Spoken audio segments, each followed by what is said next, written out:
بنگلہ دیش میں عوام کو عامر شیخ حسینہ واجد کے ساتھ فوجی جنتا بھی قبول نہیں۔ طلبہ تحریک کے رہنما ناہید اسلام نے کہا ہے ہمیں بنگلہ دیش میں فوج کی حمایت یافتہ حکومت قبول نہیں۔ طلبہ تحریک کا ہنگامی اقدامات کرتے ہوئے عبوری حکومت کے خاکے کا اعلان۔ نوبل انعام یافتہ ڈاکٹر یونس کو عبوری حکومت کا چیف ایڈوائزر مقرر کرنے اور عوامی لیگ کو شامل نہ کرنے کا نیا مطالبہ۔ عبوری سیٹ اپ تشکیل کے لیے فوج کو 24 گھنٹے کا الٹیمیٹم بھی دے دیا۔ عبوری حکومت بننے تک طلبہ تحریک کا مظاہرے ختم کرنے سے انکار۔ آرمی چیف آج طلبہ رہنماؤں سے ملاقات کریں گے۔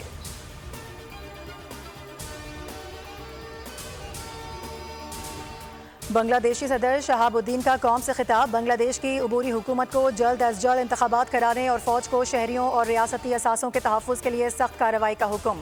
جیل میں قید اپوزیشن رہنما خالدہ ضیاء سمیت گرفتار 11,000 افراد کو رہا کرنے کا حکم بھی دے دیا گیا۔ صدر کا طلبہ تحریک کے متاثرین کو اہل خانہ کو معاوضہ دینے کا بھی اعلان۔ فوج نے حکومت خاتمے کے دوسرے روز آج ملک بھر سے کرفیو ہٹا دیا۔ تعلیمی ادارے اور کاروباری مراکز بھی کھول دیے گئے۔